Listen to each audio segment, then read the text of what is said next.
social de melhor disciplina. Pessoal, boa noite a todos e todas, inicialmente. Com satisfação que a gente abre as atividades do 20º Território Aberto. Para a gente do PET é uma grande alegria saber que esse evento está chegando à sua 20ª edição, né? Desde os idos lá de trás, quando pela primeira vez foi idealizada essa proposta de trazer um debate em função do tema central anual do PET, como um evento e convidar colegas de outras instituições para vir expor seus pontos de vista, suas ideias e promover esse debate conosco, para a gente sempre uma alegria. Então, já de antemão, agradecer aos colegas que vieram para essa primeira mesa e a gente vai estender esse agradecimento às outras atividades que acontecem amanhã e acontecem na quinta-feira, conforme a programação que vocês estão vendo aqui, 11, 12, 13, e vocês que estão cansando de ver lá no Facebook, porque a gente fica martelando todo dia para lembrá-los das atividades.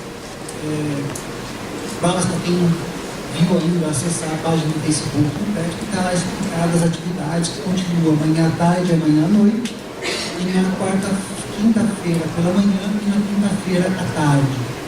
Depois tem lá a festa, vocês lá no grupo, não sei qual que é o nome lá, a festa da Semana dos Estudos. Né?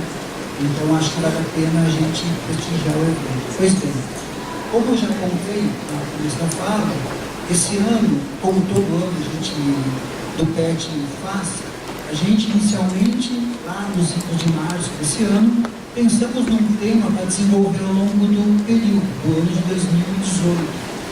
Ano retrasado, nós trabalhamos com a crise política no Brasil. Ano passado, nós trabalhamos com a atuação dos movimentos sociais. Esse ano, a proposta foi debater as migrações em suas diversas faces, seja interna, seja externa, o que as motiva, o que as promove. Então, foi o tema desse ano. Já estamos trabalhando com isso desde março, né, com os alunos do PET, lendo os textos, fazendo a proposta de atividades, seja no campo da extensão, seja no campo da pesquisa, seja no campo acadêmico mesmo. Temos desenvolvido pesquisa, trabalho junto com o pessoal do CCI, do Centro de Convivência do Idoso, fazendo esse debate sobre migrações com ele, bem bacana. E a nossa proposta do tema desse ano do Território Aberto, fases da migração, diversidades e problemáticas, abordada por diversos aspectos. Para hoje, a gente tem uma mesa que a gente conta com a presença de dois colegas que vêm debater essa preocupação. Bom, eu gostaria de, sem me alongar muito mais, propor o convite para compor a mesa o professor Igor José de Renan Machado, professor Igor, professor de Graduação em Ciências Sociais, mestrado em Antropologia Social, doutorado em Ciências Sociais pela Universidade Estadual de Campinas, atualmente é professor associado da Universidade Federal de São Carlos, coordenador do Laboratório de Estudos Migratórios, coordenador do Grupo de Pesquisa do CNPq Antropologia das Migrações, tem estabelecido intercâmbios regulares com a antropologia portuguesa e publicado com frequência nos dois países. Tem experiência na área de antropologia, com ênfase em antropologia urbana, atuando principalmente nos seguintes temas, né? Imigração brasileira, estereótipos, identidade e imigração brasileira em Portugal. Muito obrigado, professor. Também gostaria de convidar a professora Patrícia.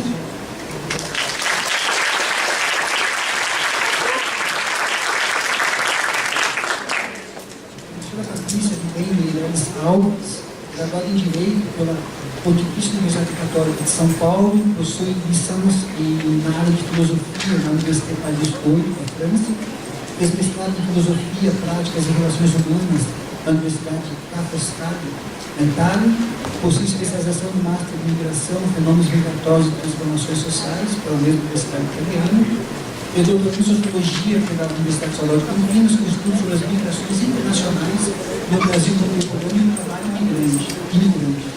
Atuou por 2 anos como professor substituto na Federal de Uberlândia, trabalha com pesquisa na área das migrações internacionais, trabalho e globalização com foco nas transformações da sociedade nas esferas do trabalho, educação e direito.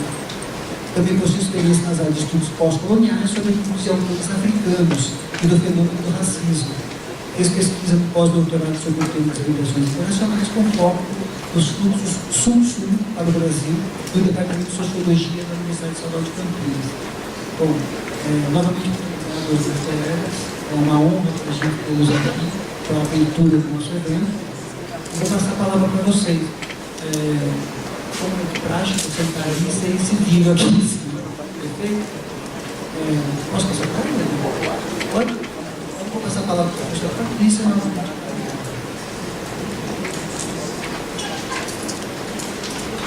Boa noite.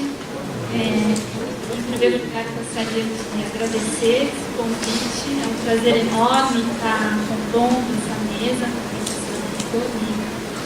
dialogando com vocês sobre esse tema que eu venho trabalhando há alguns anos e acho que é um tema que nós precisamos entender, não só para entender melhor o nosso país, mas também que está inserido em um contexto maior da globalização, e esse tema ele não pode não fazer parte de todos os cursos hoje em dia. Então, para mim também é uma satisfação ver que esse tema está brotando em diferentes áreas, isso não é comum no Brasil, vou comentar um pouco isso, porque esse tema explodiu, digamos assim, há pouco tempo, e nós vamos tentar entender também por que isso, mas eu acho que então eu vou começar a minha exposição. Eu fiz uma estrutura mais ou menos tentando abordar a partir dessa perspectiva das migrações internacionais. Espero que o professor Igor possa dialogar um pouquinho com a migração interna. Não fiz isso porque não é a minha área, mas não que eu não entenda que a migração interna e a migração internacional não estejam interligadas também, ou não façam parte de um mesmo processo, tá? Mas, então, minha perspectiva aqui vai ser sociológica também. Eu vou tentar dialogar um pouco com as estruturas, para a gente entender, na verdade, o quanto esses movimentos coletivos de massa, fazem parte também de um sistema, como o Abdel Malek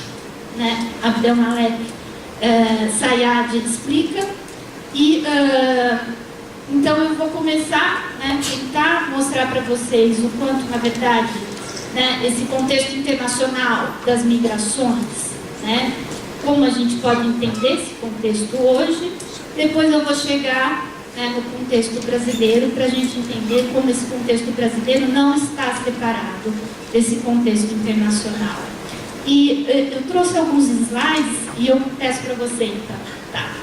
Então, nós, para quem acompanha os noticiários, fica muito claro como nós vivemos uma época em que esses movimentos migratórios atingem uma dimensão sem precedentes na história.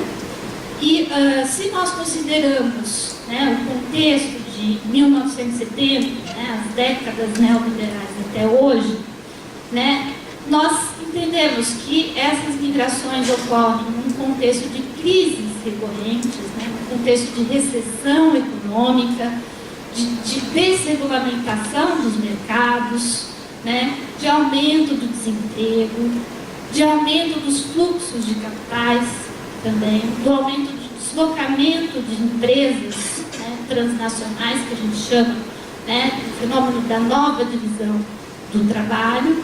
E nos estudos sobre migração, existe um livro que chama A Era das Migrações, que quem escreveu foi o Stephen Castres e o Mark Miller, que eles ajudam a entender esse contexto das migrações nas eras neoliberais, digamos assim. E eles chamam essa era de Era das Migrações justamente para mostrar que não são mais apenas algumas regiões do mundo que produzem emigrantes ou que recebem imigrantes, como ocorria antes, digamos assim, nesse triângulo Brasil, Europa, África. Hoje, esses fluxos, eles atingem uma escala global. Esses autores mostram isso. Isso quer dizer também que essa escala global, ela implica, né, já que o tema é faces da migração, uma diversidade de nacionalidades muito maior, né, que está envolvida nesse fenômeno. Né? Isso fica bem claro nas estatísticas, por exemplo, sobre a migração no Brasil hoje. Nós vamos chegar lá. Então, essa é a primeira questão que a gente precisa entender, né? Essa escala global das migrações hoje, que tem a ver também com a expansão do sistema capitalista em escala global. Tá? Alguns estudiosos, como a Saskia Sassen, que escreveu um livro também muito importante hoje, chama Expulsões, né? E outra estudiosa, também uma alemã, que chama Sabine Dreyer, elas falam, né, de um novo padrão de imigração, né, que é típico desse contexto neoliberal que eu acabo de, né, nominar para vocês. Segundo essas autoras, né, é possível falar, né, de um novo padrão de imigração que mostra, na verdade, como nós temos uma configuração polarizada desses fluxos hoje. O que quer dizer o quê? As fronteiras nacionais hoje, elas só abrem, né, seletivamente, como sempre viram seletivamente, a um perfil específico de imigração, né, que é um perfil, digamos assim, qualificado ou especializado, né, que é direcionado a setores estratégicos, geralmente interligados também com investimentos de capitais ou com escassez de profissionais. Esse perfil, né, qualificado, especializado da imigração, né, diz respeito a vocês também, que são estudantes, a nós professores, né, mas é um padrão, digamos assim, supostamente neutro, né, de seleção, porque antes, né, no Brasil, por exemplo, se a gente olha a nossa história da migração, nós vamos ver que a categoria raça, ela era explícita nas leis migratórias, como padrão de seleção. Hoje essa categoria, ela não existe mais, né? Essa ideia da qualificação, essa noção de qualificação, ela substitui esse padrão de seleção. E esse é um perfil, na verdade, que tem ganhado, né, dimensão, né, e nós vamos ver como ele se manifesta aqui no Brasil também. É um perfil que ganha geralmente um visto temporário, né, não se trata mais de um visto permanente como ocorria com as velhas migrações, né, não se importa mais cidadão, né, como o Sayad explica, mas trabalhadores hóspedes, né, altamente qualificados, que, com exceção de algumas políticas, por exemplo, no Canadá, na Austrália, que, como vocês sabem, quem já tentou pensar nessa imigração para esses países, tem um longo processo seletivo, né, que implica vocês fazerem teste de língua, de cultura, a cultura desses países e até o teste, né, de saúde, né, radiografia do corpo inteiro, etc, etc. É um processo muito longo, mas quando vocês passam por esse processo, vocês conseguem o famoso green card, né, que é para ficar os 10 anos ali garantido, né? Fora esse perfil, o que a gente tem é um visto temporário de trabalho, né, que é vinculado a um contrato de trabalho, e geralmente é esse perfil que consegue entrar nessas barreiras seletivas, né, dos Estados-nação. E ao lado, né, desse polo qualificado especializado, nós temos um outro polo, né, que são os fluxos, digamos assim, emergenciais, que tem essa mobilidade internacional proibida, que diz respeito à maioria, né, dos que migram hoje em dia. São fluxos que têm, né, muito mais exposição à documentação, por não conseguir visto, né, e também são direcionados aos postos mais precários do mercado de trabalho, né, para não dizer o trabalho forçado. Então, eu estou fazendo essa introdução aqui para pontuar para vocês que as fronteiras nesse contexto neoliberal, em todos, né, praticamente todos os países, se declaram fechadas para a imigração e também, né, para o refúgio. Elas abrem só em casos específicos e de forma muito seletiva, né, que eu vou tentar tratar aqui no final da minha exposição para vocês. Mas o que é importante a gente entender? O que essa política provoca, né? se vocês puderem, por favor, colocar o primeiro slide, vocês, né, têm se deparado na mídia com essas imagens desses barcos, né, de refugiados tentando passar essas fronteiras, né? São barcos que têm, né, não só homens, mas tem mulheres, tem crianças, tem mulheres grávidas, né?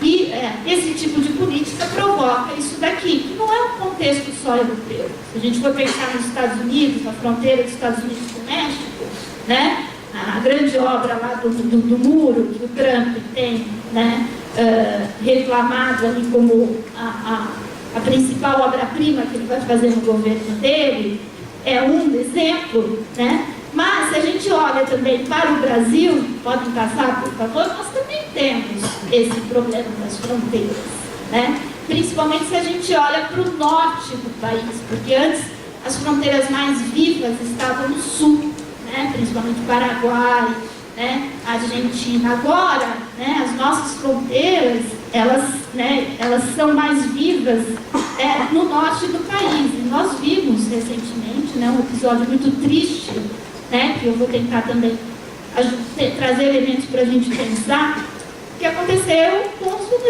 venezuelanos, né, em Roraima, e que, na verdade, né, é um episódio que não está acontecendo só no Brasil, né, mas em muitos países, principalmente na Europa, nos Estados Unidos, né, e que também está ligado a uma configuração política desses partidos conservadores que ganham força, né, com base, né, nos discursos xenófobos, anti-imigrantes, racistas, etc, etc. Mas o que importa a gente entender é que o Brasil, que tem uma posição, digamos assim, intermediária ou periférica nesse mercado mundial, né, ele também é alvo desses fluxos migratórios. Esses fluxos migratórios podem ser, que a gente chama de passagem, né, que podem, né, ver o Brasil como um território, né, que vai permitir um dia migrar para esse norte rico, global, mas a grande parte desses fluxos são fluxos, né, que se fixam no país, né? Então, a primeira questão que eu gostaria de ressaltar, né, que nos ajuda a gente a entender essas faces da migração hoje, além desse contexto global, é também que ter as fronteiras fechadas, nesse contexto contemporâneo da migração, significa, né, fechar as fronteiras para esses imigrantes do sul global. Por quê? São imigrantes, né, que vêm, na maior parte hoje, do sul do mundo, de países que a gente chama periféricos ou semi-periféricos, tá? Então, são esses países que são os principais produtores de imigrantes e de refugiados hoje, tá? Se vocês forem pegar as últimas estatísticas, saiu recentemente um relatório da OIM, né, de 2017, que traz bastante, bem claramente esse perfil, e vocês vão ver lá, né? Grande parte, quase a metade desses fluxos, sobretudo de trabalhadores, também são compostos por mulheres, que é uma questão muito interessante também para a gente estudar, né, o quanto, né, essas cadeias também globais, né, de trabalho feminino imigrante, né, sobretudo no setor de cuidado, mas também no trabalho doméstico. Aqui no Brasil nós já temos, né, por exemplo, as Filipinas indo trabalhar como domésticas na cidade de São Paulo. E é um quadro, portanto, muito complexo, muito diversificado, mas é importante a gente entender os nortes, né, de que, na verdade, né, a maior parte desses imigrantes hoje são provenientes do sul do mundo, ou seja, dos territórios que foram ex-colônias e que continuam sendo os que chamamos de países subdesenvolvidos, né, terceiro mundo, etc, etc.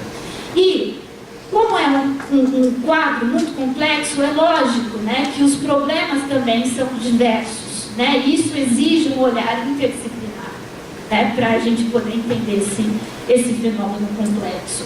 Mas, qual é a perspectiva que eu vou trazer para vocês hoje aqui? É uma perspectiva que olha, né, uma perspectiva crítica, na verdade, que olha, que problematiza, digamos assim, as relações de força que produzem esses imigrantes, né, e reproduzem também esses fluxos.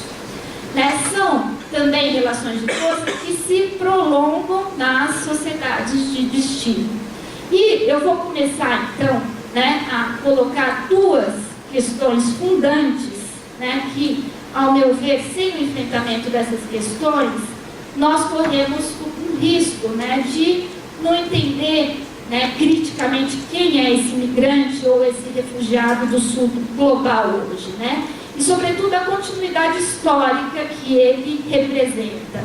Eu acho que tratar, né, dessas questões de fundo é uma abordagem muito importante para a gente não perder de vista os grandes desafios que nós não podemos deixar de enfrentar ao tratar ou ao querer, né, entender os problemas que esses imigrantes e refugiados estão enfrentando no Brasil hoje. É lógico que há questões mais imediatas e que a gente tem que responder rapidamente, né? Mas a academia é justamente o lugar que nos permite, né, refletir sobre essas questões mais profundas, digamos assim, mais abstratas, que não são necessariamente aparentes, né? E às vezes são mais difíceis também de serem identificadas, mas são questões que nós precisamos enfrentar para poder, né, quem sabe, poder imaginar um mundo, né, que não tenha tantas pessoas como o mundo que a gente vive hoje, que são forçadas a migrar, né, do dia para a noite, deixarem suas casas e recomeçar do zero, né, em outros lugares, enfrentando barreiras políticas, culturais, né, econômicas, que só estão piorando, né? Então, eu acho que isso nos levaria a discutir, né, as raízes históricas desses fluxos na modernidade, que não estão desligadas, né, do nascimento e expansão do sistema capitalista, né? Essas raízes modernas, antigas, né, também não estão separadas das características das migrações no contexto atual, sobretudo dessas barreiras que eu acabei de nominar para vocês, né? Esses fluxos migratórios hoje têm diferentes categorias: o refúgio, o migrante, um refugiado ambiental, né, o trabalhador, a migração forçada, o estudo, né? Eles, na verdade, são fluxos que são inseparáveis, né, do desenvolvimento e da expansão em escala global do sistema capitalista, sobretudo das dinâmicas, né, de acumulação do capital. E nessa história de expansão do capitalismo estão implicadas relações de forças, né, de diferentes tipos, que produzem massas de pessoas que são obrigadas a migrar. Isso desde lá atrás na história, né, com essa primeira migração campo-cidade, que é a raiz do fenômeno migratório, né, que depois se desdobra também em migração internacional. E eu acho que essa perspectiva ajuda a gente a olhar, digamos assim, para as causas e efeitos dessas migrações, além das características específicas desses movimentos de massa, né, no contexto da modernidade. E essa perspectiva também ajuda a gente a entender que quem emigra, né, no sistema capitalista, digamos assim, eles se encontram, na verdade, numa condição coletiva, né, não individual. E essa pessoa que emigra, né, é também aquele que busca a recomposição das suas condições de vida que foram, né, digamos assim, desestruturadas, abaladas, né, por essas transformações e do sistema capitalista. Então, o que nós temos que entender? Que nesses movimentos estão imbricados, né, processos como a formação das dinâmicas de funcionamento e as dinâmicas de funcionamento do mercado de trabalho, né, a questão da industrialização, que é uma questão, né, viva até hoje, né, mesmo que ela não seja aquela industrialização clássica, mas ela é uma industrialização dos serviços, né. Também está implicada a questão da urbanização, né, as diferentes lógicas de expulsão que a Saskia Sassen trata nesse livro, né. Em resumo, eu acho que dentro desse contexto, né, das migrações na modernidade, nós não podemos esquecer de duas categorias, né, que não explicam tudo, mas elas são importantes para a gente entender essas questões de fundo mesmo, de causas e efeitos, que é a categoria classe, né, que mostra, na verdade, como esse imigrante ou esse refugiado se encontra, na verdade, nessa condição coletiva, né, e são questões estruturais que levam essas pessoas a migrar, né, e se a gente pensa hoje, né, na classe trabalhadora, é bom a gente lembrar que essa classe trabalhadora, né, não é a mesma lá do século XIX, né, como o professor Ricardo Antunes ensina, ela é muito mais ampla, muito mais compósita, muito mais heterogênea, né, e ela implica, inclusive, o trabalho qualificado, né, que é o que vocês vão fazer quando vocês finalizarem o curso de vocês. Espero que vocês possam, né, que o sistema permita vocês utilizar o conhecimento de vocês, porque o que ele tem feito é negar, né, principalmente para os jovens, esse ingresso no mercado de trabalho.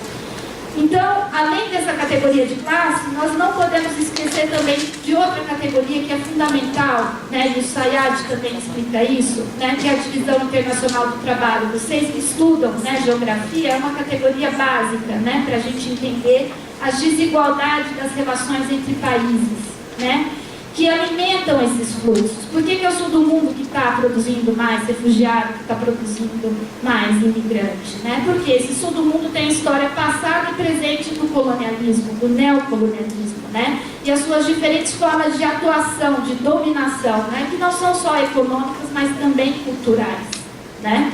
Então, se a gente olha, por exemplo, para esse contexto internacional, né, vamos pegar o caso da Europa, que está sendo, digamos assim, invadida, né, entre aspas, por esses fluxos migratórios, né, dentro de um contexto de crise também, porque a Europa, né, essa crise explodiu lá, ao contrário do Brasil, em 2007 e 2008. Eles estão vivendo, né, já quase 10 anos de crise. Né? Então, é uma Europa que está sendo devastada por o que a gente está sendo devastada aqui também. Né? E se a gente for verificar, né, qual é o discurso desses governos europeus, por exemplo, a Angela Merkel, né, que teve o país que mais recebeu refugiados, nós percebemos, né, digamos assim, uma ambivalência. Ao mesmo tempo que eles proclamam um discurso humanitário, né, eles colocam, né, a questão do reforço das fronteiras, né, mesmo que essas fronteiras sejam externalizadas lá na África, na Turquia, etc, etc. Como que a gente percebe, por exemplo, como essas categorias que eu acabei de escrever para vocês estão vivas? Né? Por quê? Primeira coisa, se a gente se pergunta quem que invadiu quem primeiro, né? Se a gente pode pegar o caso da Europa, mas também os Estados Unidos aqui na América Latina, nós vimos que a Europa esteve, né, como está, né, presente com as suas políticas de Estado, né, com as suas empresas, com os seus investimentos de capitais, que ela esteve muito presente na África e no Oriente Médio, por exemplo. Né? Por exemplo, com as suas políticas do FMI, né? que impõem os ajustes estruturais que nós estamos vivendo aqui no Brasil também, que nós já vivemos lá atrás. Né? São essas questões, né, que produzem esses fluxos. Essa Europa também que está presente com os exércitos, né, com os seus militares na África e no Oriente Médio. Né? Então, quem que invadiu quem primeiro? Né? A primeira pergunta, e essa questão, né, essa categoria de visão internacional do trabalho nos ajuda a pensar nisso. Além disso, né, se nós pensamos, né, como essa Europa também já recrutou imigrantes na África, né, no Oriente Médio, durante principalmente o século XX, nós vamos ver, né, que esses imigrantes também se enraizam. Né? Eles não são só pássaros de passagem, né, como os economistas querem descrever. Né? Então, além do enraizamento, há também a expectativa desses imigrantes. Né? O que leva esses imigrantes a pegar um barco desse que vocês viram? Né? O que explica isso? Um alto risco de morte, né? Como nós estamos vendo os índices de mortes de imigrantes que só estão aumentando hoje, é a esperança de vida. Né? É buscar uma vida, né, que é negada no país deles. Porque se vocês perguntarem para um pescador ou para um agricultor o que eles preferem fazer, eles vão falar, eu prefiro poder estar aqui, mas eu prefiro poder viver. Né? Se eles estão saindo é porque eles não podem mais vender o peixe que eles vendiam, né, plantar e vender na feira que eles vendiam antes, né, e ter uma vida digna com aquilo. Por quê? Porque essas transformações do sistema capitalista que eu comecei a minha exposição está, né, abalando completamente a estrutura de vida dessas pessoas. E é importante a gente entender essas questões estruturais, né, para poder também entender, né, que essas questões estruturais, na verdade, estão provocando esses movimentos, né, que não há vítima, estados vítimas desse movimento, mas há estados produtores desses movimentos. Então, eu acho, né, que é importante a gente entender essa questão, né, também de classe, né, porque essa Europa, como nós sabemos, né, também está envelhecendo, né, e essa Europa precisa dessa força de trabalho imigrante hoje para funcionar, né. Como nos Estados Unidos, quando teve uma manifestação, né, em 2006, que o lema era dos imigrantes, olha, se nós pararmos, esse país para, e é verdade, né, porque essa força de trabalho imigrante hoje, ela é estrutural nessas economias, assim como ela é estrutural e foi muito mais para o Brasil nos séculos anteriores, né? Sem essa força de trabalho, a Europa, Estados Unidos, todos esses países param. Ou seja, há uma demanda também por esse trabalho imigrante, que nós precisamos entender para entender esses fluxos. E o que acontece, né? Essas políticas, na verdade, elas afirmam, né, que elas querem, na verdade, né, trabalhadores, né? E não só trabalhadores, mas trabalhadores numa condição submissa, né? O que o sociólogo Pietro Basso chama de protótipo da força de trabalho flexível. Nós, né, que estamos, né, vivendo exatamente essas mudanças na reforma do nosso Código de Trabalho hoje, somos, né, candidatos a esse tipo de trabalho, que quer dizer o quê? Piores salários, piores horários, né, piores... um trabalho sem proteção, sem direitos, né? Um trabalho, enfim, né, mais submisso também, porque você tem que aceitar isso e ainda agradecer se você tem um trabalho. E é essa condição, né, do protótipo do trabalhador flexível que essas políticas acabam afirmando, tá? E é também exatamente por esse motivo, né, que nós vivemos, digamos assim, o que esse sociólogo Pietro Basso também chama de racismo de Estado, né? Segundo Basso, nessas décadas liberais, há um salto de qualidade no racismo, né, que só está aumentando, e nós estamos vivendo exatamente isso também no Brasil, né, mas ali na Europa esse racismo, né, ele é institucional, como Basso e outros autores, como Gibbons, etc., afirmam, né, mas o que eles fazem? Além das medidas de controle, criminalização, discriminação, fomentação de estereótipos, eles também, de alguma forma, eles operam uma divisão, né, de classe, né, fazendo o quê? Né? Imigrantes, né, nacionais se voltarem contra imigrantes, elegendo, digamos assim, nacionalidades eleitas que são bem-vindas e nacionalidades que não são bem-vindas, né? E com isso, o que se acaba, né, fazendo? Se abafa os conflitos de classe que estão mais do que, né, vivos nesse contexto de crise, né, e de um turbo-capitalismo, digamos assim, financeirizado que nós estamos vivendo hoje, né? E é nesse contexto também que tem a ascensão dos partidos de direita. Recentemente teve eleição na Suécia e vocês viram que se confirmou a mesma tendência que estava ocorrendo na França, na Hungria, na Polônia, né? Que é esses partidos que nós estamos vivendo exatamente aqui no Brasil também, né? De serem os partidos que mais crescem, né? Embora não consigam, né, ocupar, né, o primeiro lugar, são eles que mais crescem. E o contexto, além disso, também é um contexto, digamos assim, de uma barbárie das políticas migratórias. A Fernanda de Flora, que é uma pesquisadora que trabalha na Universidade de Londrina, ela trabalhou nos centros de detenção temporários de imigrantes, né, que mostra, na verdade, o tratamento que esses imigrantes os imigrantes sem documentos, né, são submetidos nessa Europa, né, os territórios de exceção, né, e os novos campos de concentração, né. Além disso, né, tem a questão, né, dessas mortes no Mediterrâneo, em todas as fronteiras, né, que estão só aumentando, né, a questão das políticas de cooperação com esses países, Turquia, por exemplo, a Líbia, né, que a gente sabe, né, o quanto essas fronteiras estão sendo externalizadas graças a esses acordos entre países.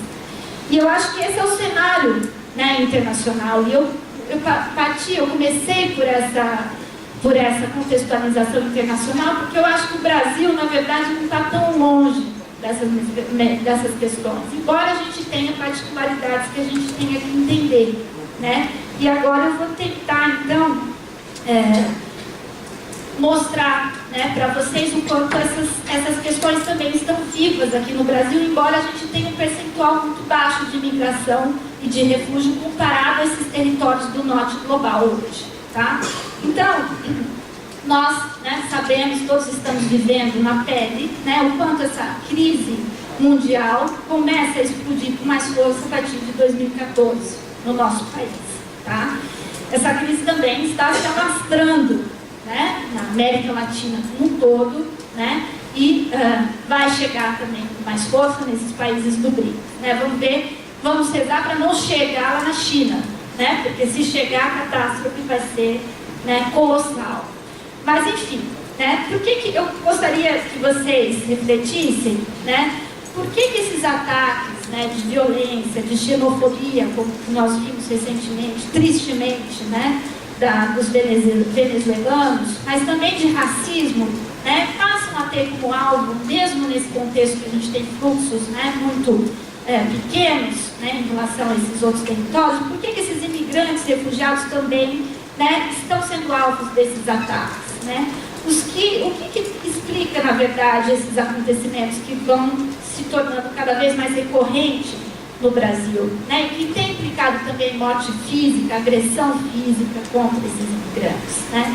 Se você puder, por favor, o próximo slide, né? Eu trouxe esses slides que mostram os censos demográficos, né? Desculpem, aqui está faltando, né, as últimas décadas aí, mas eu vou falar para vocês, mas só para vocês verem, né, como a partir de 1920, né, nós passamos de uma taxa de 5,11%, depois na ditadura a 0,77%, né, de estrangeiros em relação aos nacionais. Né? Esse quadro, em 2018, as estatísticas são sempre muito polêmicas, mas se fala de um quadro de 1 a 1,5% de imigrantes e, né, digamos, estrangeiros aqui no Brasil. É uma média muito baixa se a gente compara, por exemplo, os Estados Unidos, 14%, né, a Europa também está quase no 14%, a Austrália, a Oceania, 20%. Tá? Então, isso afasta, né, por enquanto, a consideração de grandes impactos no funcionamento, por exemplo, do nosso mercado de trabalho, né, por esse contingente de população. Mas a verdade é que a figura do imigrante e do refugiado, ela continua, como no passado, lá nos anos 30, né, na era Vargas, a representar uma ameaça, né, a simbolizar concretamente o pretenso roubo de postos de trabalho, mesmo daqueles explorados, digamos assim, que a gente brasileiro, se pudesse, ficava longe deles, né? Se nós olharmos para a realidade, né, do Brasil hoje, nós vamos perceber que esses imigrantes, de fato, eles carregam essa estigma da ameaça ao desemprego. Além disso, né, de uma culpa, digamos assim, pelo rebaixamento das condições de vida, né? Numa disputa, digamos assim, por atendimentos nos postos de saúde, né, pelo acesso à moradia, pelo acesso à educação, nessa luta selvagem, né, que a gente vive cada vez mais, imposta pelo sistema, né, que nós vivemos hoje, né, um tempo de escassez, né, que é o tempo de crise que nós vivemos hoje, né. Esses acontecimentos, né, que têm ocorrido contra os venezuelanos, eles mostram, né, como esse medo da escassez, né, o medo da perda de emprego, pode produzir, né, esse tipo de violência, que é uma coisa, né, que também é um contexto que é instrumentalizado, né, pelas classes altas do poder e também pela mídia, né, que depois se reproduz também nas classes de baixa, né? Não é o contrário, que nasce lá do baixo, de baixo vai para cima, não. né? Esse contexto ele é fomentado lá de cima, e de cima ele vai se disseminar, né, popularmente. E, na verdade, né, nós percebemos que esses imigrantes estão recebendo esse tipo de agressão porque eles representam, digamos assim, a pessoa que tem uma necessidade extrema de trabalhar, né? A gente sabe que o imigrante é aquele que chega, né, principalmente no contexto atual, às vezes até endividado, né? Ele tem que trabalhar para conseguir não só sobreviver, mas também pagar todo o processo de viagem que ele fez, né? E é nesse contexto, né, que, como o Sayad diz, a verdade desse imigrante, ela vem à tona, né? Esse imigrante é, no fundo, um trabalhador. Porque se vocês perguntarem para os imigrantes que estão aqui, né, em Rio Claro, vocês vão perceber o que você precisa, né? Geralmente a gente faz essa pergunta. A primeira coisa que eles respondem é trabalho, né? A segunda é documento, né? Então essa é uma necessidade. O imigrante, ele é a pessoa que tem essa necessidade mesmo de trabalhar, né? Justamente para recompor as suas condições de vida. E é verdade que esse imigrante, né, ele também chega num contexto, né, de um racismo que, né, deixa de ser nivelado e vem também explicitado com todas as suas forças nesse contexto de crise, né? Então, né, digamos assim que é um contexto que nós temos um mercado de trabalho também com altas taxas de desemprego, né? E se esse mercado de trabalho ele ajuda a gente a entender, digamos assim, ele é um termômetro para a gente entender como os fluxos, né, os fluxos que entram e que saem no país, ele também nos ajuda a entender o termômetro, digamos assim, dessas oscilações de ofensa em relação a esses imigrantes, né, de agressões, né? E é importante, né, a gente entender que nessas décadas liberais aqui, de 1970 para cá, o Brasil e geralmente os países periféricos, eles foram considerados mais territórios produtores de imigrantes, né? É por isso também que nós temos uma lacuna de estudos, né, sobre imigração, e esse contexto que nós estamos vivendo aqui, por isso que eu comecei a minha fala falando isso, não é um contexto trivial no Brasil, porque se você fala de imigração, esse tema fala, poxa, mas é 1%, 1,5%, o que isso importa para explicar as dinâmicas que estão acontecendo na nossa população hoje, né? Geralmente essa é a reflexão que se faz. Mas o que aconteceu? Né, até, digamos assim, 2010, os estudos sobre imigração eram muito escassos no Brasil, sobre esse novo contexto migratório. Eles começam a explodir com toda a força com os fluxos haitianos, depois de 2011, que começam a entrar no Brasil, né? E também nesse contexto mais global que puxa o tema. Mas esse tema ele foi muito negligenciado, né? Há uma invisibilidade, um silêncio, digamos assim, sobre essa realidade da imigração, ou sobretudo a história contemporânea da imigração no nosso país. E eu acho que essa questão, ela reflete, né, uma mentalidade mais geral da nossa população brasileira, né? Que é como se a imigração, né, ela tivesse sido muito presente lá no passado e um passe de mágica, assim, que ela desaparecesse da nossa história, né? Depois dessa segunda década do século XX até hoje, né? Agora não, né? Depois de 2010. E é lógico, né, que esses fluxos diminuíram depois da década de 30, né, por questões políticas, econômicas, né, e que na segunda, né, metade desse século XX, o alvo principal desses fluxos são os países do norte global. Mas a verdade é que esses fluxos nunca deixaram de existir no Brasil, né? Se você puder, por favor, colocar o próximo slide, né, vocês vão ver...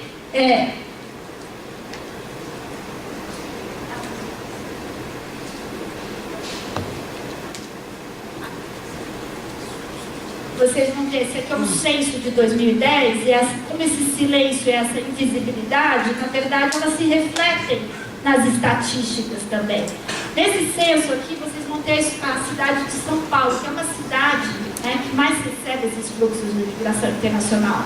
Se vocês forem ver bem as nacionalidades que ocupam os primeiros lugares, ainda são as nacionalidades europeias, digamos, branco-europeias lá do passado, ou clássicas como as japonesas. essa imigração, né, nova do sul global, ela ganha, né, um espaço, digamos assim, muito subestimado nas nossas estatísticas, até as últimas. Né? Esse quadro está sendo modificado agora. Por exemplo, a professora Rosana Baerija recentemente fez um atlas sobre imigração, né, que mostra a verdade, como esses números aqui, né, são subestimados. Mas a verdade é que há uma invisibilidade nessas estatísticas, né, que só começou a ser trabalhada recentemente. E se vocês verem, por exemplo, essa tabela aqui, que foram imigrantes, né, refugiados, digamos assim, que foram regularizados extraordinariamente no ano de 2014, né, uma tabela que é do Conselho Nacional de Imigração, vocês podem ver a diversidade de nacionalidades que estão implicadas, né, de diferentes países, não só asiáticos, mas também africanos, né. Então, o que eu acho? Na verdade, essa invisibilidade, esse silêncio, né, dos estudos sobre imigração e também estatísticas, né, coincide, na verdade, com o momento em que os fluxos de entrada no Brasil não são mais fluxos de brancos europeus, né, como é a ideia que a gente geralmente associa a esses fluxos aqui no Brasil. Esses novos fluxos migratórios, eles só aparecem como um acaso emergencial da nossa história, né? Como se eles viessem do nada, né, e de alguma forma eles fossem embora, né? Eles tenderiam a ir embora, né? E isso, essa forma, né, de não reconhecimento, né, tem diferentes consequências, né? Não só epistemológicas, como eu falei com você, estatísticas, mas também sociais e políticas, né? E o que é mais importante a gente entender é que o nosso mercado de trabalho, né, ele se apoia, né, nos seus diferentes setores, nas suas diferentes categorias, nessa força de trabalho imigrante, né? Essa história da imigração contemporânea também, ela não é nova, né? Os primeiros fluxos, digamos assim, com essas características que eu tenho descrito aqui para vocês, começaram a se manifestar lá nos anos 60 no Brasil, né, com os fluxos de bolivianos e sul-coreanos para a cidade de São Paulo, que se dirigiam à indústria têxtil, né? Então, essa história contemporânea da imigração não é nova, né? O que acontece é que muitos desses fluxos, eles entram, né, por razões de fronteiras burocráticas e também de funcionamento do mercado de trabalho hoje em dia, de forma indocumentada ou emergencial, digamos assim, a partir de uma solicitação de refúgio, né, que pode ou não ser aprovada, né? É uma situação provisória, né, como diz o Sayad.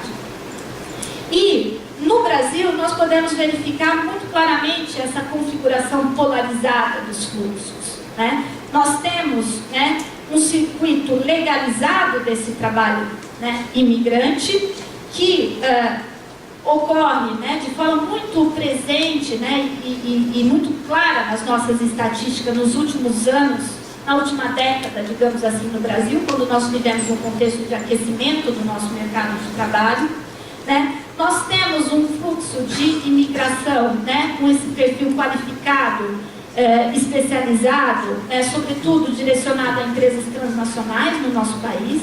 Nós também temos um perfil de professores, estudantes, né, que vêm para o Brasil por esse circuito legalizado, né? E também temos alguns casos emblemáticos, né, que entram por esse circuito legalizado, né, com esse regime, como eu já mencionei, temporário de visto, né, e também com uma flexibilidade, né, imperante nesses contratos de trabalho. São dois casos emblemáticos que eu vou falar muito rapidamente aqui para vocês, né? O primeiro deles é o caso, né, dos trabalhadores nas plataformas de petróleo, né, que vão ser contratados pela nossa indústria, né, que até pouco tempo atrás, agora ela está sendo leiloada internacionalmente, né, mas antes ela representava, digamos assim, um carro-chefe, né, da nossa promessa de desenvolvimento nacional. Essa indústria aqui, ela importou, né,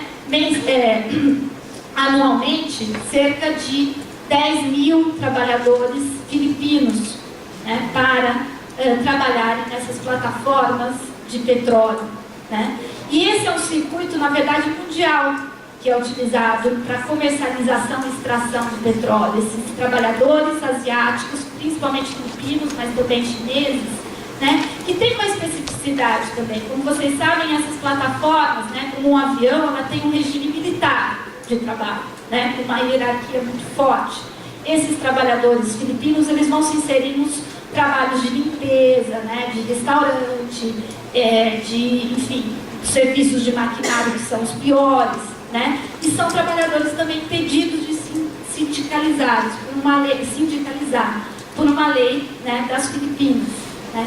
Então há estudos, por exemplo, do italiano, né, Walter Zanin, que mostra, na verdade, né, ele chama de forçados do mar, né, mas são esses forçados do mar que foram importados, né, continuam sendo, para trabalhar nas nossas plataformas de petróleo, né. E por que ninguém fala disso, né? O caso dos filipinos aqui, né, eles ficam lá distantes dessas plataformas, né? Eles não pisam em solo nacional, porque eles pisam para ir embora, né? É um trabalho completamente invisibilizado.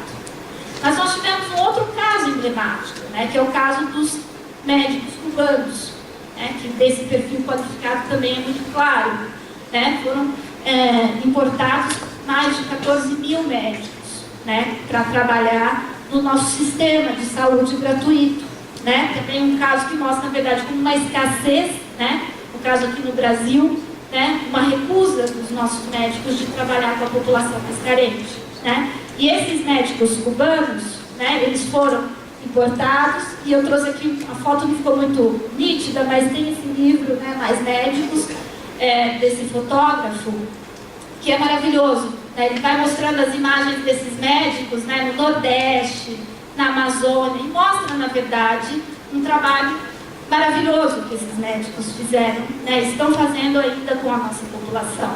Mas, de novo, esses médicos, né, além de ter um contrato, digamos assim, muito mais flexível que um médico brasileiro, né, tem, né, isso mostra outra face também desse trabalho migrante, ele, sobretudo, ele foi muito alvo, né, de racismo e de xenofobia no nosso país. Essa foto aqui mostra a chegada desses médicos em alguns aeroportos, né, e como vocês veem, essas médicas de jalecos brancos xingando, né, esses especialistas, porque segundo os médicos, alguns médicos brasileiros, esses cubanos não são médicos, mas são especialistas, né? Existem 1000 casos aí de racismo contra esses médicos, de farmácias que se recusam a receber as receitas desse médico, quando eles estão fazendo, na verdade, um trabalho que, se vocês forem perguntar para a população que é usuária do SUS, né, se ela reconhece como ela se sente tratada por esses médicos, ela vai dar a resposta para vocês,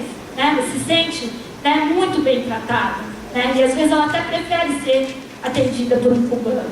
Então esse é um caso, né, também, a carta aberta à população brasileira, né, a vergonha nacional da saúde pública que as entidades médicas fizeram na ocasião de chegada aqui. Para vocês verem, na verdade, o quanto esse contexto também é um contexto muito hostil e que atinge o perfil qualificado de imigrante também. Por quê? Porque esse imigrante também, ele não é mais esse branco europeu, né? No caso aqui, ele é de um país ainda, né, socialista, que tem um tipo, né, de ojeriza muito específica dos nossos tempos também. Mas então, eu acho que eu estou, né, quase aqui ultrapassando o meu tempo. Eu vou chegar, então, descrevendo para vocês, para chegar no final da minha fala, um outro circuito, né, que é um circuito, digamos assim, num regime emergencial de entrada no Brasil, né, desses imigrantes, desses fluxos migratórios, que dizem respeito a, digamos, o que o Florestan Fernandes chamou das grandes levas anônimas, né, massas de imigrantes que chegam, né, numa condição socioeconômica muito vulnerável, né, que são imigrantes que são obrigados a migrar, né, por questões várias, mas o que acontece? Esses imigrantes não encontram um canal legalizado, né? Eles encontram só um tratamento emergencial, quando não barreiras mesmo, que os obrigam a entrar de forma indocumentada, né, nos países, né? Porque, embora esse trabalho desses outros imigrantes também seja muito necessário, eles encontram, né, leis proibitivas do trabalho e da permanência em países estrangeiros, né? E eles são, na verdade, direcionados aos setores mais explorados, né, e mais precários do nosso mercado de trabalho, né? No caso do Brasil, aqui nós temos setores, né, do corte do abate de carne, nós temos a indústria têxtil, o trabalho doméstico, né? Enfim, né, os setores que não são reconhecidos, né, e são, né, setores mais precarizados. E no Brasil, fora, né, os fluxos do Mercosul, que depois de 2009 recebem, né, um visto de residência, né, que foi uma conquista dos próprios imigrantes, né, nós temos fluxos de diferentes regiões da África, da Ásia, né, e também da América Latina, né, que exemplificam isso. Por exemplo, os haitianos, né, que começaram a entrar no Brasil, sobretudo depois do terremoto, né, são exemplos disso. Hoje a gente, né, fala em cerca de 70 mil que vivem no Brasil. Tem o caso dos venezuelanos, que depois de 2015, né, hoje nós já temos, né, falam 60 mil venezuelanos no Brasil. Né, nós temos o caso dos refugiados, que, sobretudo dos solicitantes de refúgio, né, porque o refúgio hoje é uma via também, né, para se regularizar, né, e no caso aqui nós temos, né, os dados aqui, mais de 80 nacionalidades, né, de refúgio. As principais nacionalidades hoje no Brasil são os sírios, angolanos, congoleses, palestineses e venezuelanos, e a maior parte desses imigrantes, desses solicitantes, né, de refúgio, estão aguardando o reconhecimento, né? Esse é um quadro aqui, um gráfico que mostra os solicitantes e os que já foram reconhecidos como refugiados. Se vocês forem ver bem nesse segundo quadro aqui, os solicitantes, eles são muito mais volumosos do que os que já foram reconhecidos. O que significa que esses solicitantes podem ter o refúgio não reconhecido. O que eles vão se tornar? Imigrantes indocumentados, invisíveis no nosso país, né? O que é ser um imigrante indocumentado? Né? Isso que a gente precisa entender hoje. Né? A indocumentação está muito presente por essas políticas anti-imigrantes. E ser indocumentado hoje significa você sofrer uma pressão enorme desde que você parte do seu país. Né? Desde que você deixa o seu país, você entra numa rede, né, desses empresários das fronteiras. Por isso muitos desses imigrantes chegam de forma, né, já endividada, e até eles chegarem aqui no Brasil, eles passam uma pressão, né, psicológica e também econômica enorme, né? Eles são obrigados, né, a aceitar, né, abusos de preço de aluguel, né? Remessas, né, essas taxas de remessas são abusivas também, além da exploração, né, do trabalho. Né, esses imigrantes, né, são muito mais expostos à exploração do trabalho, justamente também por já vir uma condição socioeconômica muito vulnerável, mas também por essa questão da indocumentação. E se a gente pensa que esses imigrantes são imigrantes do sul do mundo hoje, né, a gente pensa que a condição deles é também, eles estão saindo de uma sociedade já muito, né, que sofre os problemas estruturais da periferia, né, como nós sabemos muito bem que são, e chegam em uma sociedade também periférica que tem esses problemas graves, né, de violência, né, de desemprego, né, sobretudo nas grandes metrópoles. Né? Então esse imigrante, né, ele traz muitos desafios para a gente entender.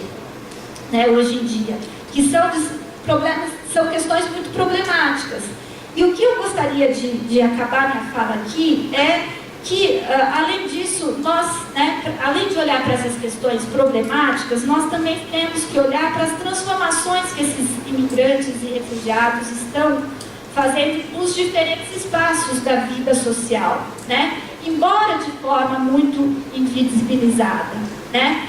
Por exemplo, eu fiz uma pesquisa, orientei uma pesquisa de monografia em Uberlândia e tinha um espaço, né, que os haitianos que estão indo para Uberlândia começaram a ter aula numa sala, né, que era uma sala, digamos assim, do agronegócio. Né, tinha até uma plaquinha escrito agronegócio.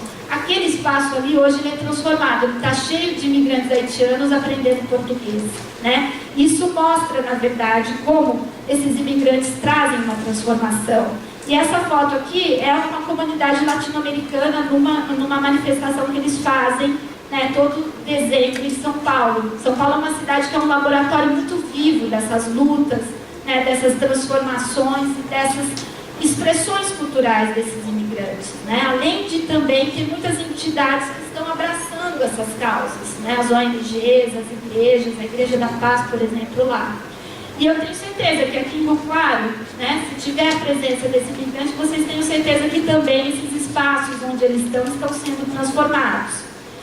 Eu trouxe essa foto aqui para também nessa mesma manifestação que mostra um protesto, né, desses imigrantes contra a violência. Né, uma faixa que fala aqui voto, aqui vivo, aqui trabalho, aqui voto, aqui vivo, né, que mostra também a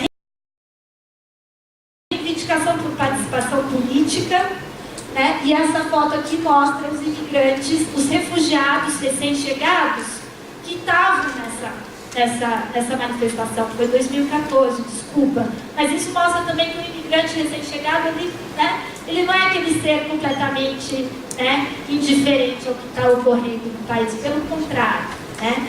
Então, para concluir a minha fala, né, nós sabemos, né, que esses fluxos hoje, eles tendem a aumentar cada vez mais, né, por as razões mesmo, né, de expansão do sistema capitalista, de funcionamento e, sobretudo, né, das catástrofes humanas, ecológicas que esse sistema produz.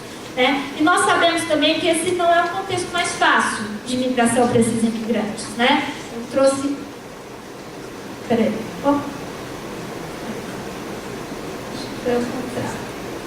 Trouxe essa foto aqui que mostra a marcha da direita São Paulo, que fez, né, com uma faixa preta, né, símbolo do fascismo, contra a nova lei de imigração que foi aprovada, uma conquista também desses imigrantes, né, uma luta antiga, e, né, contra essa nova lei que, segundo, né, esses manifestantes, era muito aberta à imigração, ou seja, são manifestações, né, que ocorrem, né, de forma muito parecida com o contexto lá fora.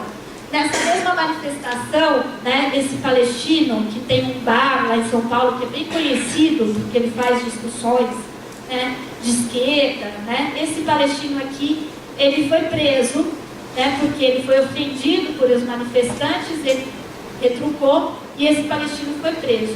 As pessoas que xingaram ele, não. Né? E os gritos que foram dados comunista tem que morrer. Né? Por quê? Porque a imigração, os refugiados palestinos, eles têm uma atuação política muito forte. Né? Aqui eu trouxe essa foto dos Palhaços Sem Fronteiras, na ocupação Leila Taleb, em São Paulo, que é uma ocupação, né, que tem muitos palestinos e eles fazem muitas atividades. Aliás, esse é um tema também muito interessante, né? Como esses movimentos sociais hoje também por moradia estão, né, abrangendo também esses imigrantes. E o fato é que também há uma reação desses imigrantes a esse contexto de tensão, né, de ofensas. Né? E há também uma solidariedade entre esses imigrantes e brasileiros. Né? E nós precisamos entender também, né, como esses imigrantes eles agem e reagem nessa realidade para transformar esse contexto. Né? E como eles também são sujeitos de cultura, né, que geram transformações, tanto no âmbito do trabalho, como no âmbito, né, da vida cotidiana. E eu acho que eu gostaria de acabar a minha fala aqui, né? É importante, então, a gente colher, né, essa dupla dinâmica, né? Para além dessas tensões, das questões problemáticas, que nós temos que olhar, que nós temos que identificar, nós temos, né, que criticar, né? Há também a construção, né? Há também a transformação, há também a solidariedade e há também lutas, né, sendo empreendidas por imigrantes, né, e refugiados, imigrantes e refugiados com os nacionais, né, com nós brasileiros em conjunto. Né? Então, acho que é isso que eu gostaria de falar. Desculpe se eu me alonguei, mas depois eu fico à disposição para as dúvidas que vocês tiverem.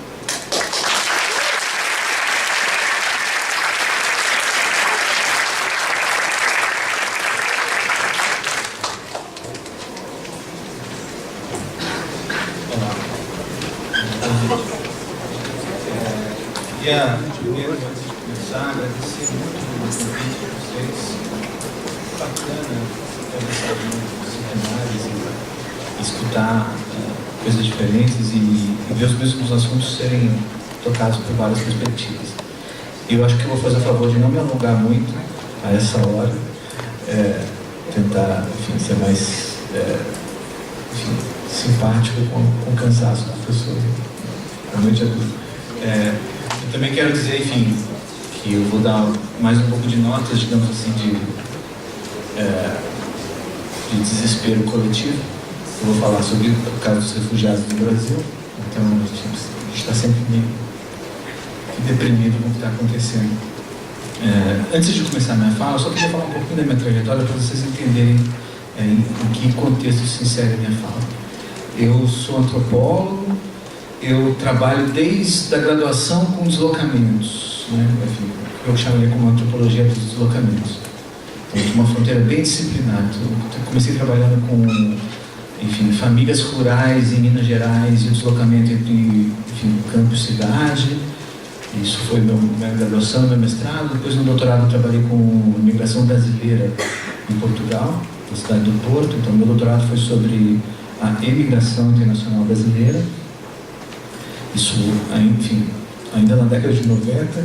E depois, quando eu comecei a trabalhar na UFSCar há mais ou menos uns 15 anos, eu desenvolvi um projeto sobre migração brasileira a partir da cidade de Governador Valadares. A gente fez um projeto grande sobre migração e parentesco a partir de Valadares. Um monte de alunos, a gente foi trabalhar em Valadares durante um tempo. Depois a gente fez um projeto grande sobre imigração japonesa no Brasil, enfim, sobre as várias formas de construir identidades e diferenças japonesas no Brasil hoje em dia. Todos esses trabalhos resultaram em livros e por aí vai. E agora eu acabei de terminar formalmente um projeto sobre refúgio no Brasil, especificamente na cidade de São Paulo. Todos os projetos financiados pela FAPESP. Viva a FAPESP enquanto ela ainda existe. Mas enfim, e portanto eu falo a partir desse conjunto de trabalhos agora, especificamente, a minha fala vai ser especificamente sobre esse último projeto sobre o refúgio. Depois, se alguém quiser saber sobre alguma outra coisa, estamos aí para discutir. E essa fala ela é fruto do trabalho de um grupo de pesquisadores que estão dentro do laboratório de estudos migratórios que eu coordeno já há bastante tempo na UFSCar. Então são trabalhos de orientandos de mestrado e doutorado que estão fazendo suas pesquisas na pós-graduação em antropologia social do lado na UFSCar. Então eu vou falar sobre um trabalho. Então, assim, a minha fala é uma espécie de resumo geral dessas perspectivas que foram desenvolvidas nesses trabalhos que meus alunos estão fazendo. Então, eu vou falar sobre haitianos no Brasil, em São Paulo, no estado de São Paulo. Vou falar sobre, enfim, mulheres africanas na cidade de São Paulo, refugiadas principalmente. Vou falar um pouco sobre colombianos refugiados na cidade de São Paulo também. Vou falar um pouco sobre refúgio sírio, recente refúgio de sírios na cidade de São Paulo. Então, basicamente, é um grupo de pesquisas que me permite falar o que eu quero falar para vocês hoje. O que é o refúgio? Né? Assim, a gente, enfim, só um parênteses, assim, eu vou falar a partir de uma perspectiva, digamos assim, microscópica, né, como costuma ser do ponto de vista antropológico. Então é interessante o contraste entre uma análise mais abrangente e a análise que eu vou fazer a partir dessas etnografias que foram desenvolvidas. Então, acho que vocês têm uma perspectiva interessante sobre esse, enfim, fenômeno da migração no Brasil contemporâneo. Mas, enfim, o refúgio no Brasil, o refúgio é um estatuto jurídico, não é? Vocês devem saber, mas, assim, qualquer indivíduo pessoalmente tem direito de pedir refúgio. Não é um pedido coletivo, né? E supostamente você não pode proibir uma nacionalidade de ter acesso ao refúgio porque é um pedido individual. Então, há refugiados brasileiros em outros lugares. Por exemplo, no Canadá, há refugiados brasileiros que fugiram da violência de gênero, né? Gays brasileiros que fogem do Brasil por ameaças de morte. e conseguem refúgio em outros países. Então, assim, o que determina o estatuto do refúgio é a situação individual de cada pessoa.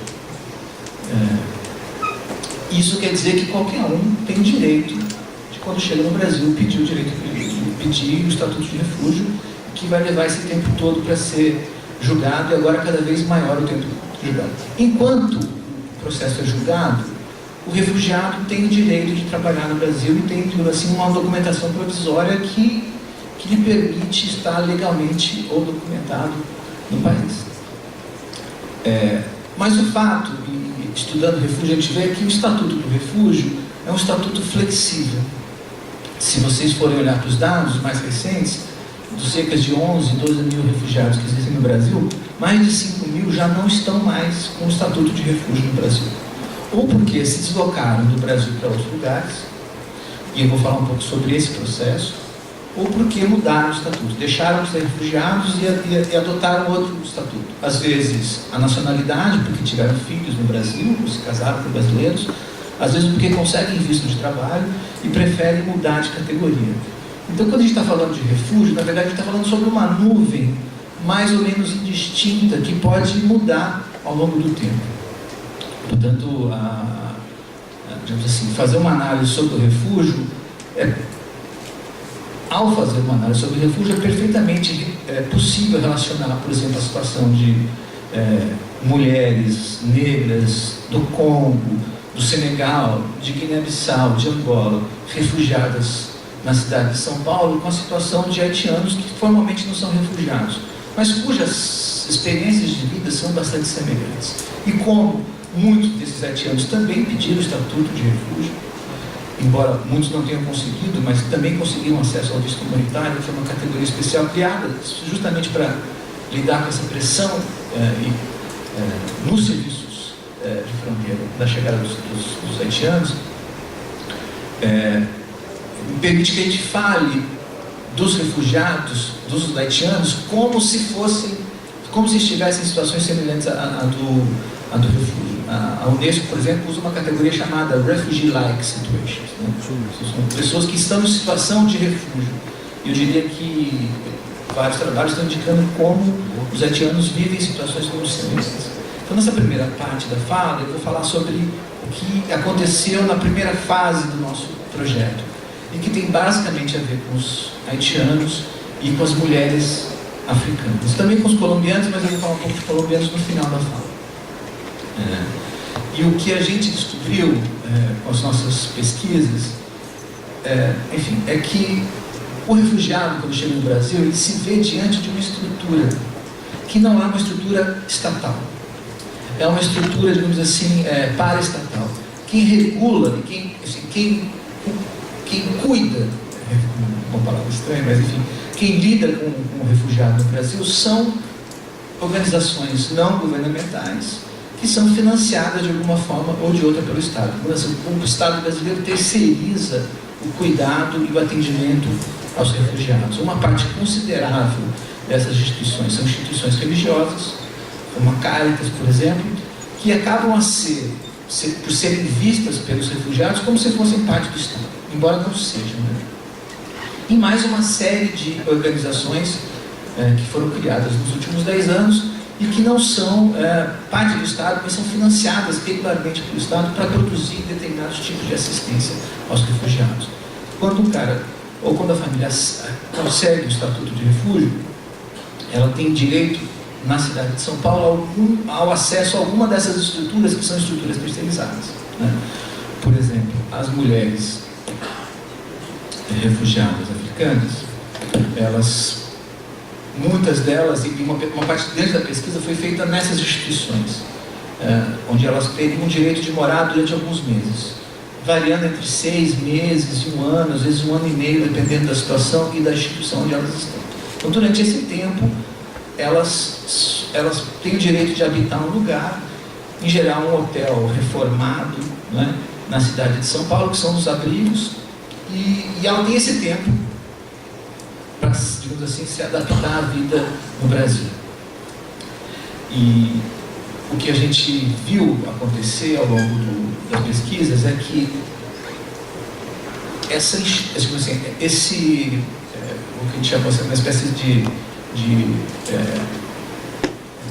constelação paraestatal que cuida ou que lida com o refúgio, ela terminava por produzir a impossibilidade dessas pessoas conseguirem se adaptar à sociedade brasileira, a muitas dessas mulheres. No sentido em que, digamos assim, o principal interesse de uma parte considerável dessa burocracia era se manter como uma burocracia. Portanto, o problema, entre aspas, do refúgio é uma espécie de legitimação para a existência dessas instituições e para o fluxo do dinheiro do Estado, que regulava a vida dessas instituições e para garantir os empregos das pessoas que estavam lidando com essa situação. O que, aliás, é um problema, estrutural em todo o mundo, né? Como as associações ou as instituições servem mais para, continuarem vivas do que para lidar, de fato, com o problema dos refugiados, né?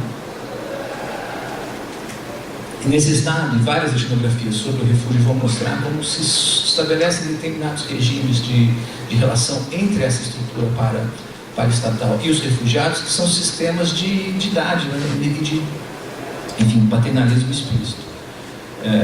Ou seja, há um processo em que, para não falar no abstrato, vou falar assim com os exemplos claros, uma ONG dessa constitui um curso de língua estrangeira para brasileiros para divulgar a presença de refugiados que falam outras línguas na cidade de São Paulo, financiado com dinheiro do Estado brasileiro e da Prefeitura de São Paulo. E aí essa ONG contrata refugiados para dar aulas de línguas para brasileiros, de francês, de inglês, de árabe, por aí vai. A ONG recebe um dinheiro do Estado para produzir esses cursos e repassa uma bolsa ínfima para esses refugiados, que trabalham, assim, por amendoins, né? O dinheiro que eles recebem é realmente, sei lá, R$200 por mês, R$250 por mês, que é muito menos do que o resultado do que o Estado repassa para as instituições. É uma espécie, assim, de instituições predatórias do trabalho do refugiado no Brasil. Mas ainda assim com o discurso de que aquilo é um grande favor que eles fazem para os refugiados, prendendo os refugiados em determinadas lógicas paternalistas, né? E que produzem entre os refugiados uma série de indignações e incapacidades de enfrentar, no final das contas, a realidade brasileira. Porque justamente as estruturas que serviriam para inseri-los na sociedade estão produzindo uma exploração de mais trabalho violento, né? E isso a gente verificou em vários casos, né, dessas instituições. E o que acontece é que a gente acompanhou o processo da chegada de várias dessas mulheres africanas. Depois eu vou falar um pouco mais dessas mulheres na segunda parte, vocês vão entender uma parte do que aconteceu nesse primeiro momento da pesquisa. E o que aconteceu é que quando elas saíram das instituições, um dia elas falaram assim: você tem que ir embora, acabou. E elas não têm emprego, elas ainda não sabem falar português, uma parte considerável delas, e elas se veem soltas na cidade de São Paulo, sem condições, sem emprego, e muitas delas grávidas ou com filhos pequenos, e sem os maridos e sem as famílias. Isso é um processo muito comum. E elas acabam conseguindo moradia apenas assim nas periferias mais, distantes da cidade de São Paulo, onde existem alguns lugares que há concentração de estrangeiros na periferia, principalmente algumas igrejas evangélicas organizadas em torno dessa população estrangeira, africana em geral, congolesa, e que consegue alguma assistência a partir dessas igrejas. E elas não conseguem emprego. E elas não têm uma rede, digamos assim, eficiente, que era, digamos assim, o dever dessas associações de constituir redes que permitissem a empregabilidade dessas pessoas. Então, a nossa pesquisa no começo identificou que há um processo todo que supostamente é um processo de inserção dessas pessoas na sociedade brasileira, mas que produz exatamente o contrário. Então, assim, é como se as instituições estivessem trabalhando para produzir a exclusão dessas mulheres. O que a gente viu acontecer com várias dessas mulheres é que a resposta que elas deram a esse processo, digamos assim, de exclusão foi produzir novas movimentações, né? Então, assim, sei lá, de um conjunto de 15 mulheres que a gente acompanhou especificamente ao longo de 2, 3 anos, 13 delas foram embora do Brasil. Portanto, estão nesse número de pessoas que conseguiram o estatuto de refúgio, mas depois abandonaram porque se mudaram do país. E como elas fizeram isso? Elas tiveram filhos, assim, uma parte delas veio grávida, então tiveram filhos no Brasil com a nacionalidade do filho, porque quando o Brasil, enfim, vocês sabem, tem a Jus Filhos Solis, que nasceu no Brasil, é brasileiro.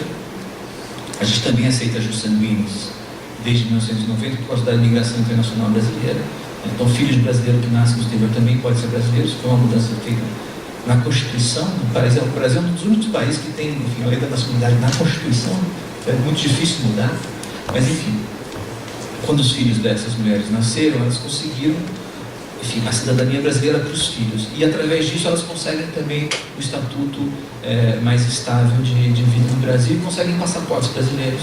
E com passaportes brasileiros, elas conseguem sair do Brasil. Então, assim, é todo um mecanismo de expulsão, enfim, em que a resposta e a possibilidade que elas têm é conseguir do Brasil o passaporte para que elas possam entrar na Europa. Então, muitas delas, as que falam francês, enfim, foram para a França, as que falam inglês estão na Inglaterra, as que falam português foram para Portugal. Então, você tem, enfim,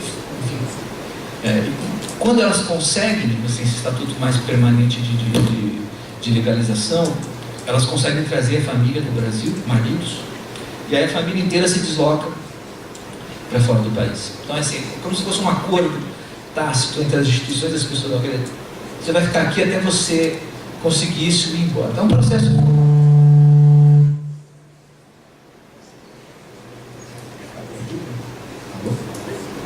Então, é um processo formal de expulsão dessas pessoas. E é um processo muito similar ao que a gente acompanhou.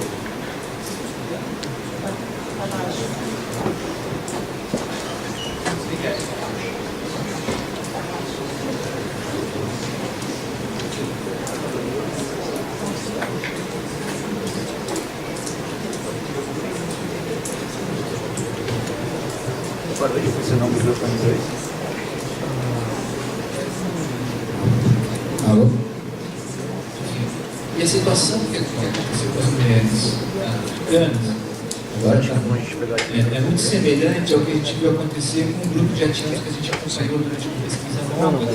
É um grupo que chegou no Brasil. A gente vê se a bateria traz para cá.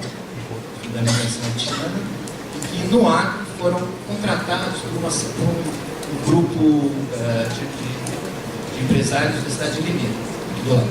Então vieram aqui para Limeira.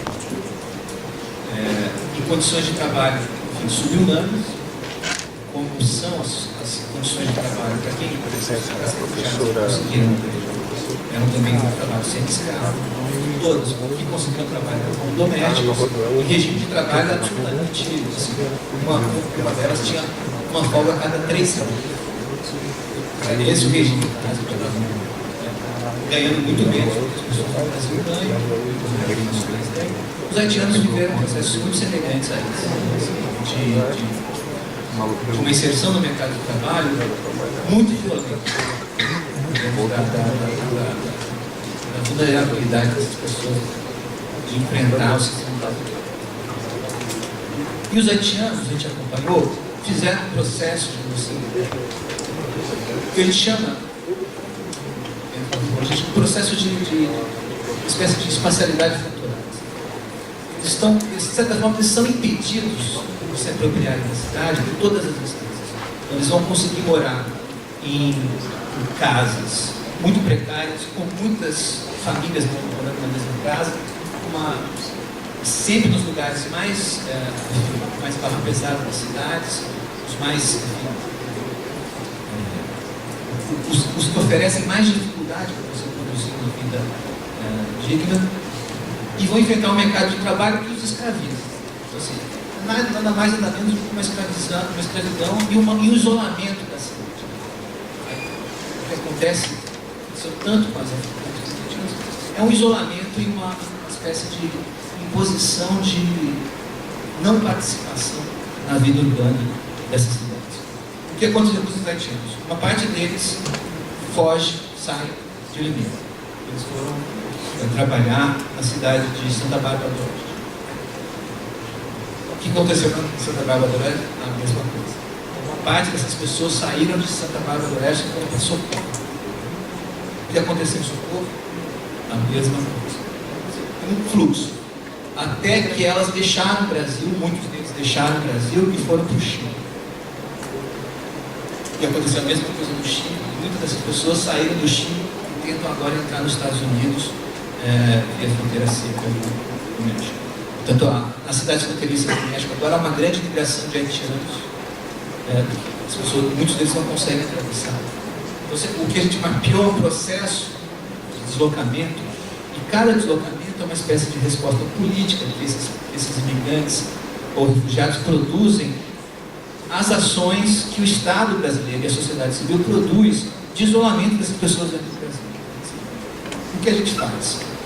A gente expulsa. E eles se deslocam em busca de uma situação menos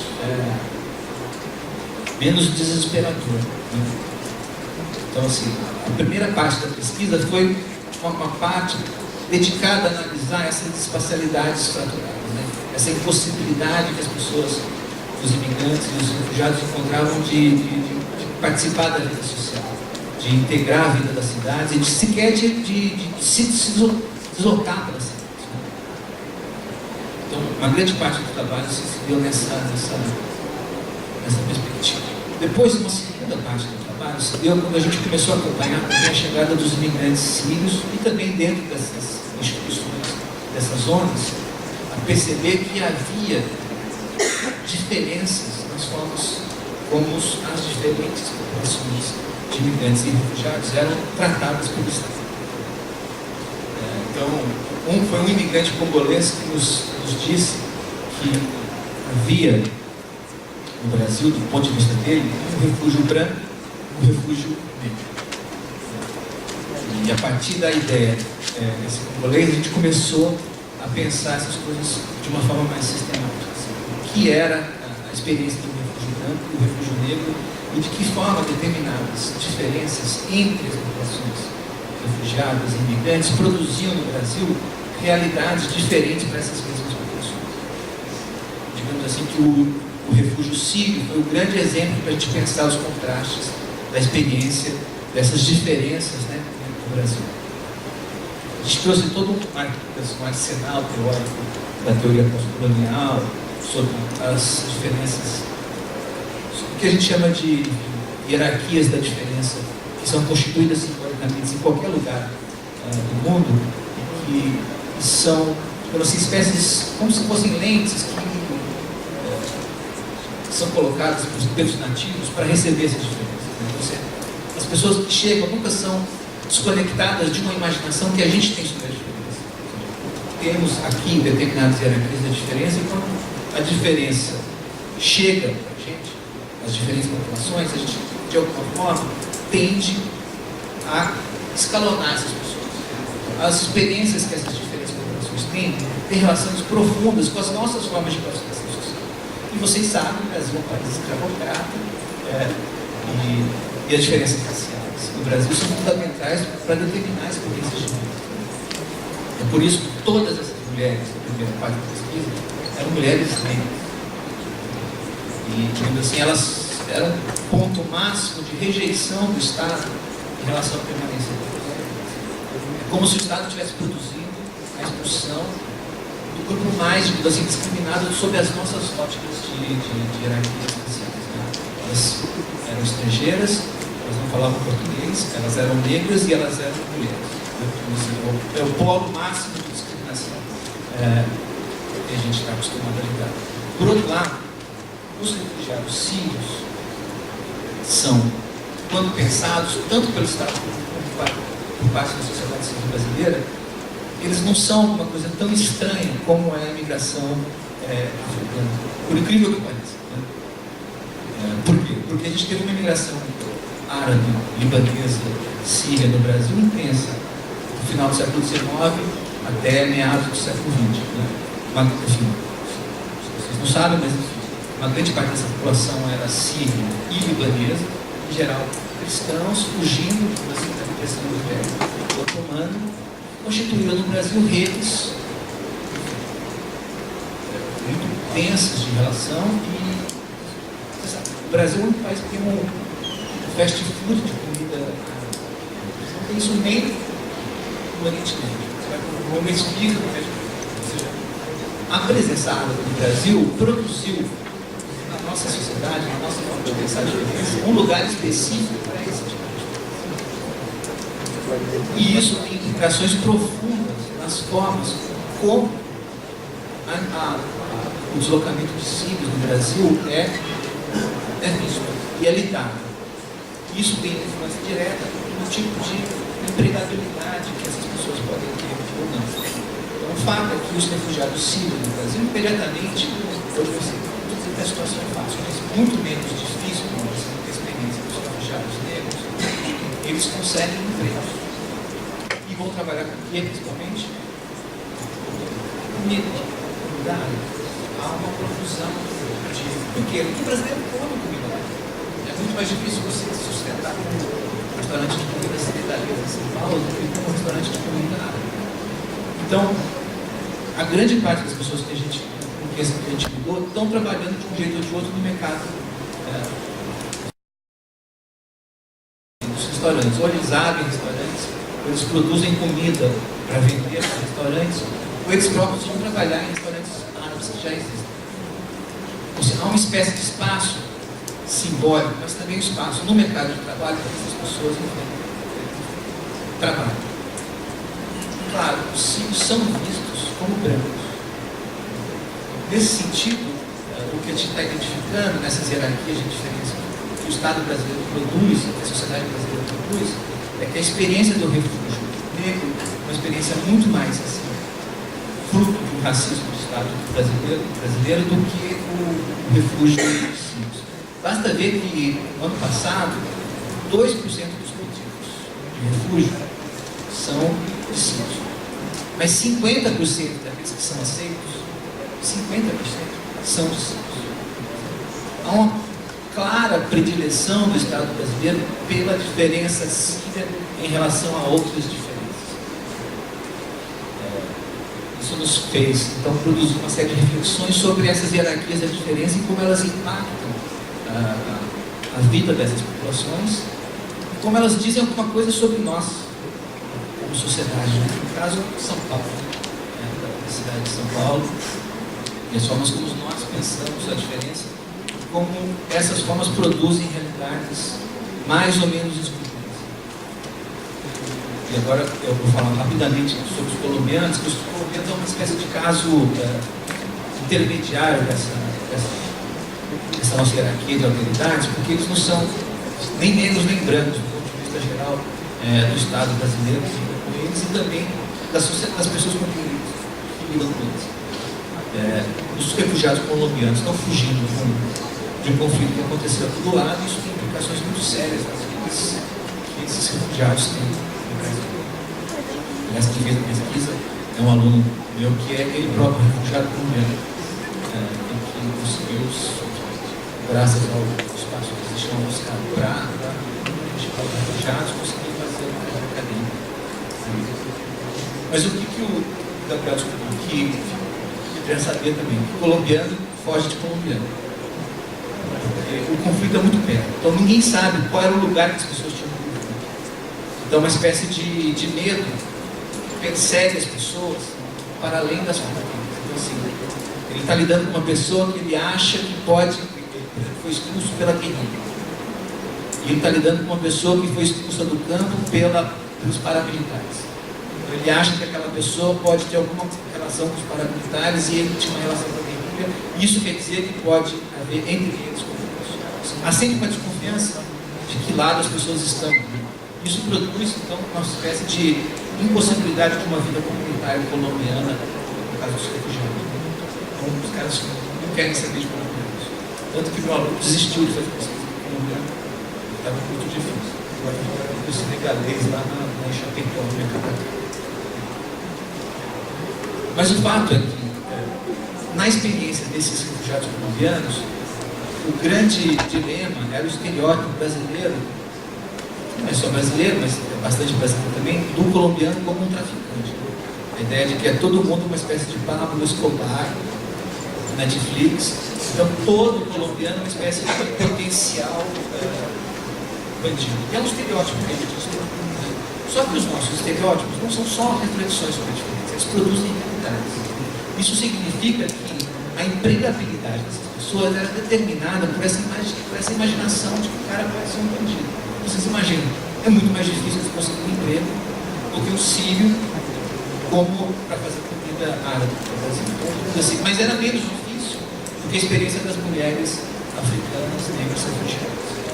Assim, uma espécie de tabela hierárquica da diferença, a gente tinha uma situação muito mais difícil para os refugiados negros, bastante difícil para os colombianos e menos difícil, bastante difícil para os imigrantes, para os refugiados sírios. Enfim, isso tudo para dizer que o sistema de refúgio e a forma como a cidade de São Paulo lida com o refúgio é uma forma completamente moldada por determinadas imaginações que a gente tem sobre a diferença, por esse conjunto de estereótipos que a sociedade brasileira produz e que vão ter uma efetividade na forma como as pessoas experimentam a vida que elas têm ali naquela sociedade, ali em São Paulo. E é claro, como uma nota de destaque, é importante dizer que, claro, num cenário onde a cidade e o Estado negam as pessoas a possibilidade de vida na cidade, ou seja, a integração delas à vida urbana, a construção de espacialidades assim, que permitam elas ocuparem a cidade no cenário tanto de produção, de expulsão, onde é que essas pessoas conseguem guardar? Justamente entre os movimentos sociais brasileiros por busca de habitação, entre os sem-tetos. Onde é que essas pessoas, muitas das pessoas que não conseguem mudar, se deslocar para fora do Brasil, que algumas simplesmente todas, a maior parte gostaria de sair do Brasil, mas muitas não conseguem. E o lugar preferencial onde elas conseguem alguma integração social é justamente entre os movimentos sociais dos excluídos brasileiros. Então, se você for para as ocupações de prédios em São Paulo, você vai encontrar refugiados africanos, refugiados colombianos, refugiados sírios, até, libaneses, por aí vai. Porque é nesses lugares, isso diz alguma coisa sobre a sociedade brasileira. Onde há guarida dos excluídos, é justamente entre os excluídos, justamente nos movimentos que estão aí lutando por um mínimo de direitos na sociedade brasileira. Então, para terminar minha fala, o que a gente está entendendo no nosso projeto é como você entende, por um lado, o Estado como um produtor de exclusão, como a sociedade, as cidades, como produtoras de exclusão dessas diferenças. E, num segundo momento, como essa exclusão ela é modulada pela nossa percepção da diferença. Ou seja, ela é mais violenta para alguns grupos e menos violenta para outros grupos. Então, assim, a gente chegou à conclusão, e a gente está falando sobre isso agora, que não é possível falar em refúgio no Brasil, mas é possível falar em refúgios, imaginações diferentes, experiências diferentes dos refugiados no Brasil, e o nosso exemplo é especificamente a partir da cidade de São Paulo, que também é a cidade que concentra quase metade dos refugiados no Brasil. É isso.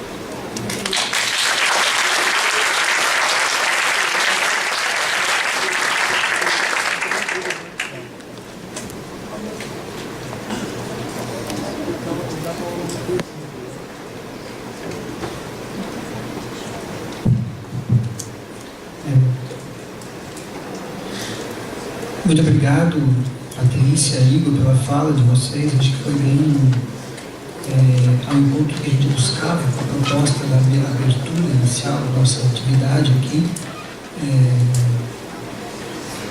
Acho que, sobretudo para nós, a geografia, né, ouvimos com a formação, seja pelas ciências sociais, seja a formação em direito, mas depois após as ciências sociais, nós, na geografia, que buscamos o debate dessa espacialização desse movimento migratório, como que se espacializa, como que se distribui no território nacional, entender esse processo do ponto de vista de uma outra disciplina, de um outro conjunto de disciplinas, só vai somar nossa proposta, que é debater isso ao longo do ano com os alunos, dentro do PET. Então, já agradeço de antemão a fala muito boa que vocês trouxeram para a gente.